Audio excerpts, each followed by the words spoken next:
তিনি যা করবেন কেউ জানে না। তিনি কখনো বলেন আমি হামলা করব, আবার বলেন করব না। এটাই ডোনাল্ড ট্রাম্প। এই অনিশ্চয়তাকেই তিনি নিজের কৌশল বানিয়েছেন। রাষ্ট্রবিজ্ঞানীরা যাকে বলেন ম্যাডম্যান থিওরি।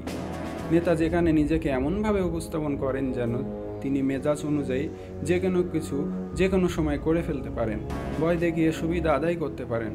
ট্রাম্প কখনো ইরানে হামলা স্থগিত করেন, আবার আচমকাই চালিয়ে দেন। গ্রিনল্যান্ড কিনতে চান, পানামা খাল নিতে চান, এমনকি কানাডাকে যুক্তরাষ্ট্রের ৫১তম রাজ্য বানাতে চান। এই আচরণে ইউরোপের মিত্ররা চাপে পড়েছে। ফলে ন্যাটো এখন জিডিপির ৫% প্রতিরক্ষা ব্যয়ের প্রতিশ্রুতি দিচ্ছে। একসময় যে কথা কেউ কখনো কল্পনাতেও ভাবেনি। কিন্তু প্রশ্ন হলো, এই কৌশল শত্রুদের উপর কাজ করছে কি?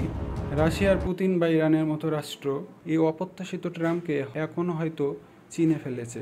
বিশেষজ্ঞরা বলছেন, তার আচরণ যতই অস্থির মনে হোক, এর পেছনে এক ধরনের পরিচিত ছাঁচ গড়ে উঠেছে, আর এতে তার কৌশলের প্রভাব হারাচ্ছে। যদি ট্রাম্পের কথায় আর বিশ্বাস না থাকে, তাহলে কি মিত্ররাও একসময় সরে দাঁড়াবে? বিশ্ব রাজনীতি কি ক্রমেই ট্রাম্পের একলা চলো নীতির ফল ভোগ করতে যাচ্ছে? এটা কি সত্যিই কৌশল, নাকি তার এক চেনা চরিত্র? কমেন্টে আপনার মতামত জানান। আর ব্রাইট বিডি 360 এমন রাজনৈতিক বিশ্লেষণ পেতে সাবস্ক্রাইব করুন।